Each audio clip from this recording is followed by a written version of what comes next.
పిడుగురాల పట్టణంలోని మన్నం పుల్లారెడ్డి జిల్లా పరిషత్ ఉన్నత పాఠశాల నందు ఈనాడు rotary club of Piduguralla lime city ఆధ్వర్యంలో నిర్వహించిన project lime city green city కార్యక్రమంలో భాగంగా విద్యార్థులచే మొక్కలు నాటే కార్యక్రమంలో గురజాల శాసనసభ్యులు ఈరపతినేని శ్రీనివాసరావు ముఖ్య అతిథిగా పాల్గొని విద్యార్థులకు మొక్కలు పంపిణీ చేశారు.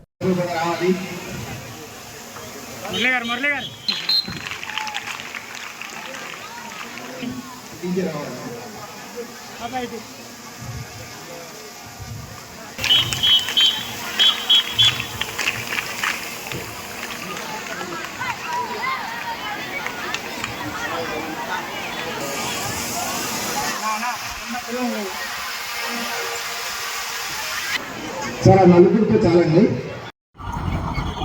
మనకి వర్షాలు పడాలన్న సకాలంలో లేకపోతే వాతావరణం అనుకూలించాలన్నా చెట్లు చాలా అవసరం. సో వీటిని ఈరోజు మనం అనాగరికంగా నరికేస్తున్నాం ఎక్కడ పడితే అక్కడ. సో అందుకనే మనం కేంద్ర ప్రభుత్వం కానీ రాష్ట్ర ప్రభుత్వం కానీ ఈ చెట్లు పెంచే కార్యక్రమాన్ని కూడా మనకి ఈరోజు చాలా ప్రతిష్టాత్మకంగా తీసుకుంటుంది. దీన్ని మీ అందరూ కూడా మీ ఇళ్ళల్లో కావచ్చు, లేకపోతే మీ దగ్గరలో ఉన్న మీ భూములు ఏదైనా దాంట్లో కావచ్చు, మీ పెరట్లో కావచ్చు, ఎక్కడ వీలుంటే అక్కడ వీటిని పెంచి ఆ మొక్కని పెద్ద చేసి దాని ఫలితాలు కూడా వచ్చే విధంగా కూడా మీరే చేసుకోవాల్సిందిగా కోరుకుంటూ ఇటువంటి మంచి కార్యక్రమాన్ని చేపట్టిన, ఎందుకంటే రోటరీ క్లబ్ వాళ్ళు చాలా చేపట్టారు, ఇది ఒకటే కాదు. ఫిజికల్ హ్యాండిక్యాప్డ్ వాళ్ళకి సైకిల్స్ ఇచ్చారు, అదేవిధంగా క్యాంపులు పెట్టారు, మెడికల్ క్యాంపులు పెట్టారు, అదేవిధంగా చాలా కార్యక్రమాలు కూడా చేయడం కూడా జరిగింది. సో అందుకనే కూడా ఈ కార్యక్రమాన్ని మీరు శ్రద్ధగా ప్రతిష్టాత్మకంగా తీసుకొని దీన్ని మీ ఇళ్లలో జాగ్రత్తగా చేయవలసిందిగా కోరుతున్నాను. 10th క్లాస్ స్టూడెంట్స్ ఎంతమంది ఉన్నారు? ఇక్కడ ఎంతమంది ఉన్నారు? Exam okay.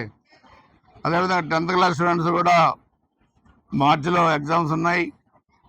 వాళ్ళు కూడా బాగా ప్రిపేర్ అయిపోయి, ఎందుకంటే ఇది లైఫ్లో మీకు టర్నింగ్ పాయింట్ 10th క్లాస్ అనేది. మీరు 10th క్లాస్ నుంచి కూడా మీరు ఇంటర్మీడియట్కి పై చదువులకి వెళ్తారు కాబట్టి ఈ 10th క్లాస్లో మీరు మంచి మార్కులు తెచ్చుకొని మీరు మంచి స్థాయికి వెళ్ళడానికి ఇది ఒక టర్నింగ్ పాయింట్. 10th క్లాస్ అనేది బాగా చదువుకోవాలి. సో అందుకే ఇది ఒక మంచి స్కూల్. ఇది ఈ జిల్లాలోనే, ఉమ్మడి జిల్లాలోనే ఒక పేరున్న స్కూల్. సో దీనికి మంచి ఉత్తీర్ణత శాతం 100% ఉండడంతో పాటుగా మార్కులు కూడా చాలా మంచి మార్కులు కూడా రావాలి ఈ స్కూల్కి. టీచర్స్ మీరు కూడా బాగా కేర్ తీసుకున్నారు. అలా ఎక్కువ మార్కులు వచ్చిన స్టూడెంట్స్ కూడా మీరు ఐడెంటిఫై చేయండి. వాళ్ళకి భవిష్యత్తులో పై చదువు చదువుకోవడానికి మన వైపు నుంచి ఏం సహకారం కావాలో తప్పకుండా చేద్దామని కూడా తెలియజేసుకుంటూ అందరి దగ్గర సెలవు తీసుకుంటున్నాను. చిన్నాళ్ళందరూ కూడా ఆశీస్సులు అందజేస్తూ, అదేవిధంగా వేదిక మీద ఉన్న పెద్దలకి, ఈ కార్యక్రమం చేసిన ఈనాడు అండ్ రోటరీ క్లబ్ వారికి అందరికీ ప్రత్యేకంగా కృతజ్ఞతలు తెలియజేసుకుంటూ సెలవు తీసుకుంటున్నాను. జై హింద్.